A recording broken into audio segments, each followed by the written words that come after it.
আমার যেদিন মৃত্যু হবে সেদিন অনেক কিছুর অভাব থাকবে। সেদিন হয়তো আমার নিঃশেষ হয়ে যাওয়া নিঃশ্বাসগুলো আর কারো কান পর্যন্ত পৌঁছাবে না। সেদিন আমি আর কাউকে বারবার লিখব না ভালো থেকো, কারণ আমি নিজেই থাকবো না সেদিন। তবু আমার চোখ দুটো শেষবারের মতো কাউকে খুঁজবে, যাকে আমি মনে প্রাণে চেয়েছিলাম। সে তখনও ব্যস্ত থাকবে নিজের জগৎ নিয়ে।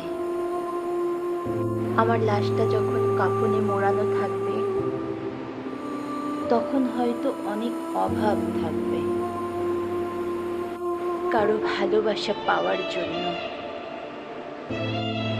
একবার কান্না করে জড়িয়ে ধরার জন্য, একবারই বলবে আমি আছি তোমার জন্য।